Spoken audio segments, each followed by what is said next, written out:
Hey, good afternoon, ladies, no ladies, yes, gentlemen. Ladies, actually, they just a very warm welcome from our Asian Energy Study Center for this seminar.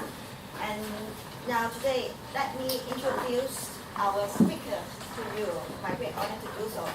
Dr. Taedong Lee is an associate professor at the Department of Political Science and International Relations in Yonsei University in Seoul. Professor Lee has worked on subnational environmental governance with perspective of international relations and public policy.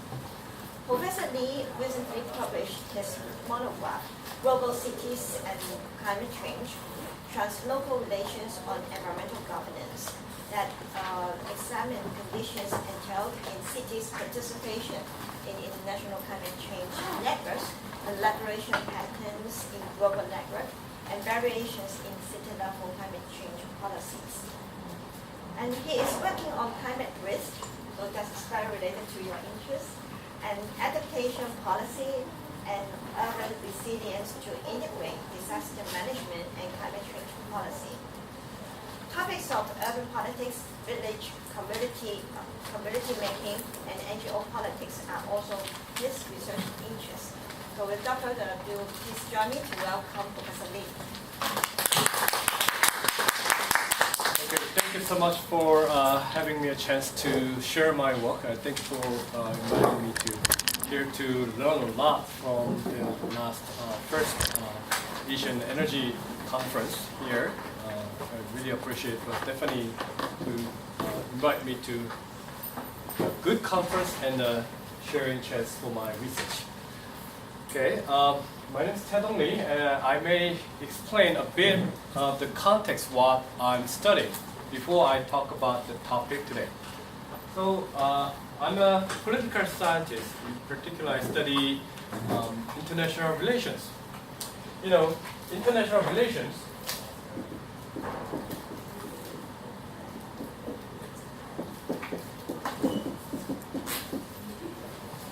have been looking for the interaction between nation states. So the unit of analysis of the international relations look at nation state. But that's a kind of neoliberalism in the IR theory or international relations theory. But some IR scholars say, wait a moment. There are other actors in global arena. So there's a transnational relations scholars. As you know, the trans means beyond, right? Beyond nation state in the international arena. So, for example, international organizations or the non-governmental organization like Greenpeace or the multinational corporation, epistemic community, many other actors other than the nation state. So this is a kind of the Kenneth Walsh argument. This is a Joseph Nye and Noble Cohen's argument. And we need to consider other actors in international relations. I know it's a really short introduction of our theory, but the thing that I am doing is the trans-local relations. So even though there's a development or advancement in the IR theory to look at the these different actors, but and they change the prefix from the inter to trans, but nation as a suffix is going to remain the same. However, the focus I'm trying to look at is about the local, because local actors, in particular municipal government, are really active in terms of the global environmental governance. So you may forget everything about the talk today, but what the Dr. Lee is doing is that I'm looking at the trans-local relation of environmental governance. That's what I'm doing for the kind of broader topic. So how do we conduct the research on the trans-local relation? I try to look at the comparative politics and comparative policies of urban climate and energy policies. And also, I try to look at how the cities and municipal government are interact with each other across state borders. One of the primary topics that I try to look at is the C40. You may have heard about the C40. C40 is the network of cities to tackle the climate change together, and Italy and many others. So that's what I do, and there's a lot of interactions like learning, diffusions, and socialization and collaboration among cities in this regard, in the global environmental governance. That's what I'm doing. In order to look at the translocal relation, it's important to understand how cities are working on the environmental and energy politics. This project is specifically look at how one city, one global city, Seoul, are doing and formulating their energy and environmental policies. So the title of this talk and paper is an experiment for the urban energy autonomy in Seoul, one less nuclear power plant policy. Actually, you may expect it is about the nuclear politics or nuclear policy, but it is not actually. So you get to know what is this about. I know it's that the title is a bit misleading, but you need to see that there is less, right? It's not about the nuclear politics or nuclear policy per se. So this full paper is published in Energy Policy in 2014. So if you want to read the whole article, you can probably download it from the maybe library website, or if you want to have a copy, I can send it to you on my email address.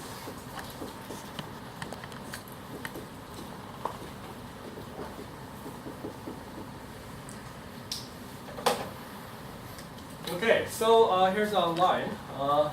I'd like to introduce why this issue is important and what are the research questions, what kind of research method we have employed, and what are the theoretical framework on urban energy experiment, transitions, and autonomy, and how we apply this framework to analyze the urban energy experiment in the title of One Less Nuclear Power Plant Policy in Seoul, and we're going to have provide a discussion and policy implication and conclude our presentation. Okay. So, do you know how much do you consume as a home consume the electricity? And some know, some may not know. So where this electricity come from? And how we use it? Actually, that's my primary question. And is it sustainable?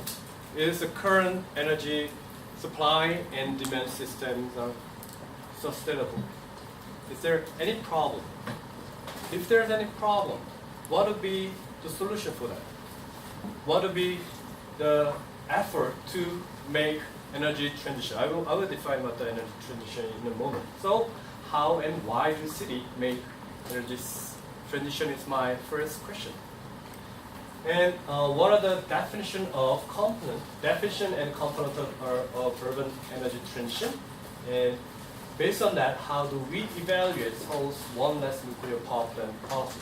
So these are, it is not the kind of positivist argument to try to look at the causal mechanism.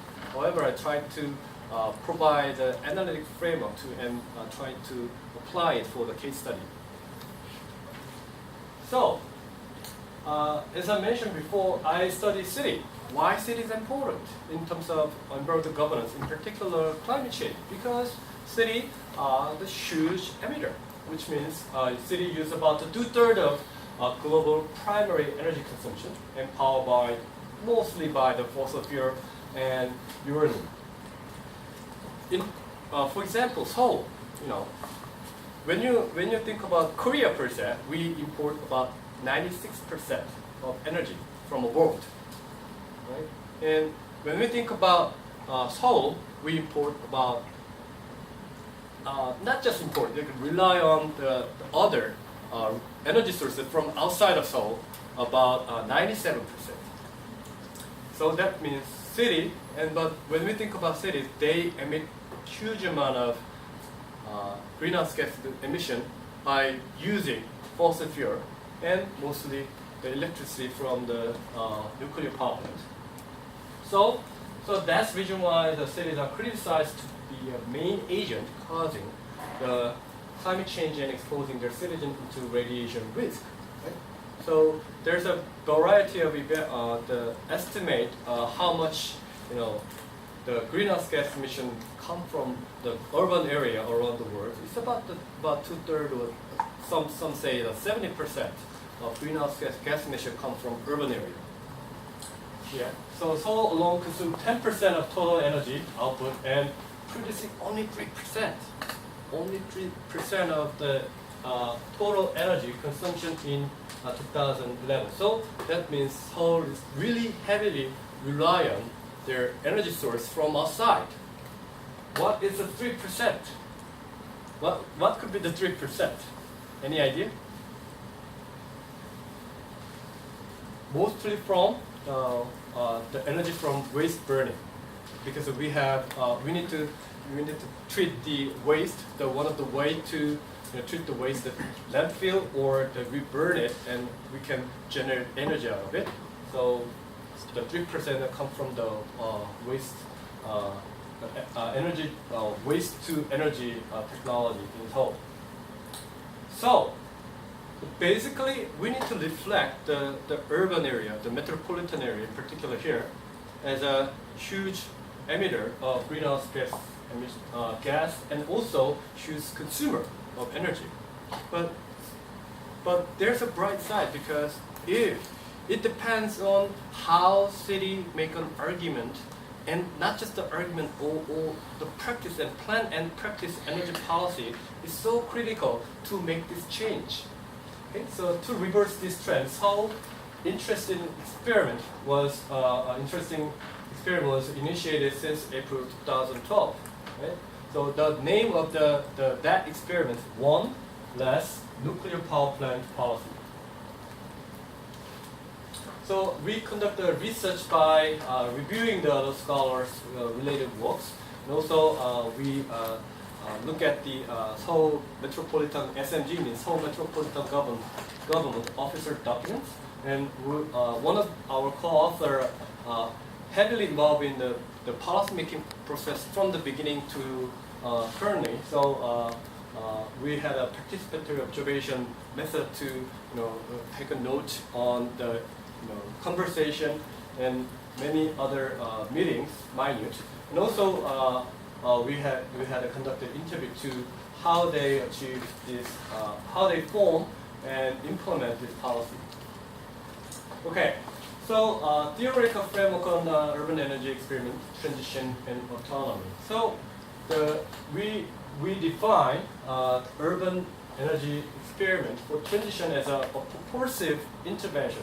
So it's not just naturally occurring. It is purposive intervention for energy transition. Energy transition has some kind of direction from A to B, right? So energy transition from the energy system based on nuclear and fossil fuel to one based on the renewable energy and energy demand management. So this is the supply side and the demand side. So energy experiment is a purposive intervention to achieve the urban energy transition from the energy system based on nuclear power and fossil fuel to the renewable energy and energy development management. So basically, it's sometimes kind of hard to achieve the autonomy per se. It's kind of towards that direction, using the renewable energy and energy management. So how we could think about this type of energy experiment? We can think about the policy background, and we can think about the governance system, and we can think about the policy content. Let's look at the policy background. What kind of policy background that may the policy makers make those kind of experiments. First, we can think about look at the domestic and international economic reality. In that regard, we could ask the question, what are the domestic and international economic reality that influence urban energy transition? So there's a kind of external variable that influence the formation of urban energy experiment. And also we can think about the domestic and international environmentally related political concern. So what are the domestic and international environmental related to political concern contributing to energy transition? So that first one is the economic reality, second one is the environmental reality. And also we can think about the domestic social issue.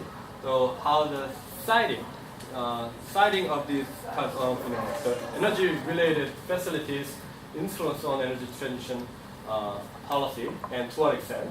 These are the policy background that we can understand the urban energy experiment. And secondly, we can think about the governance issue. So aims, what are the aims of the urban energy policy? So what and how are aims important and prioritized? And how are the goals of urban energy policy framed? And what kind of norms and ideas are embedded in the goal setting? The second one is how we make the process of decision making in terms of energy transition. Which organizations get involved in urban energy policy making process, and are energy policies made by top-down or bottom-up or mixed approach, and how the public city officers, expert and interest group adopt energy policy measures. Also, we can think about the importance of the leadership. What are the role of the mayor and the mayor office in making urban energy policies, and how the mayor and the mayor office perceive the urban energy policy. So the reason why, I provide this kind of framework is not just to analyze the Seoul's urban energy policy. So if we come up with a good framework of analysis, we can apply that analytical framework to many other cities that may share this pretty similar problems. And also there's a policy content. What about the renewable energy supply and energy efficiency measures and energy demand management and also performance evaluating and monitoring? In terms of renewable energy supply, if there's a renewable energy standard and targeted goals, and what would be the timeline and action plan? So, and if energy efficiency measure is about what type of technologies are adopted and what are the focusing fields such as buildings, transportation, infrastructure, or lighting for the energy efficiencies. And also we can consider the energy demand management. What are the financial support and regulation tools for saving energy? How are community and individual mobilized for energy demand management? And one of the important components of policy content is about the performance evaluation and monitoring, and how often do we measure the outcome of policy implementation, and what are the criteria for the evaluation of monitoring. So basically, we try to conceptualize the energy transition, urban energy transition, and try to develop the framework to analyze what are the background, what are the governance structure, and what are the contents of policy. So we try to apply this framework to analyze Seoul's one less nuclear power plant policy. But there are economic reality that Seoul faced. In 2011, we had experience of large power blackout, power outage in 2011, September 15. You see that, lights are gone. It was chaos, really chaos in this big city like Seoul.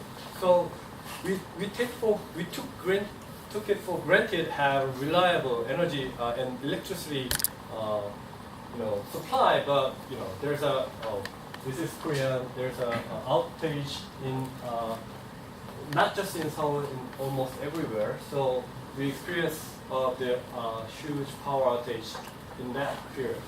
So that was kind of shock, and that is a long time to have that kind of huge scale of power outage. So the Ministry of Knowledge Economy was kind of resigned because of this. And one of the reasons we had this power outage in September. September is not that hot in Korea, but one of the things that we had at that time is really hot and a heat wave in the urban area. So the soaring of the energy use for the air conditioning. So if we have that kind of energy use during the summertime, like July or August, we are kind of prepared for that. However, at that time, it's kind of transitioned to the autumn season. So we did not expect really hot weather and urban heat wave. So we didn't control the huge amount of peak use of the energy, and then we had experience. Then we think about, okay, our electricity system is not that reliable that we assumed. That's one economic reality. And also, as you all know, that we just located next to Japan, and Fukushima Daiichi nuclear power plant accident in March 11th, 2011. Based on the interview with the Mayor Park Won-sun and his team, that was kind of shock for the mayor and the mayor's office, because just next to our country.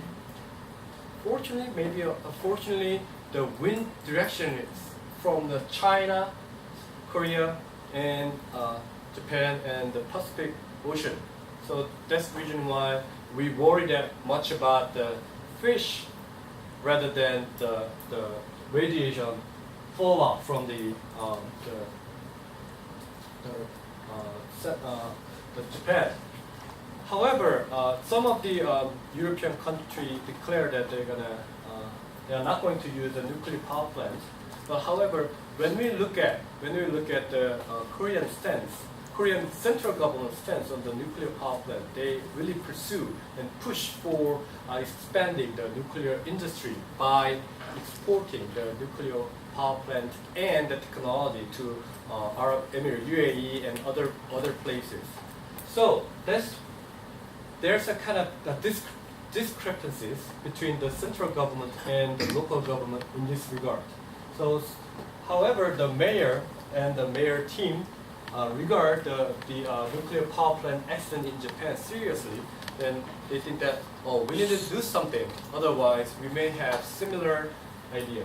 That's the reason why the mayor and the mayor's office named this policy as one less nuclear power plant policy.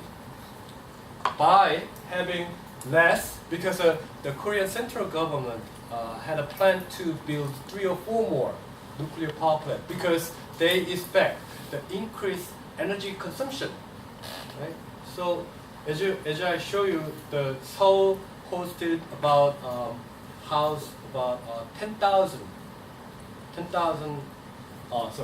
10 million population, huge city. So we consume a lot of energy. So if the basic idea of one less nuclear power plant policy is that if we reduce energy consumption, we may be reduced to construct additional nuclear power plants. So actually, when they made the name of the policy, there was some conflict between the local government, the Seoul metropolitan government, and the national government, because national government, in particular, Ministry of Industry and Resources, want to pursue expansion of nuclear power plant, but the local government kind of against that policy and trying to reduce the nuclear power plant construction by managing the energy demand of city.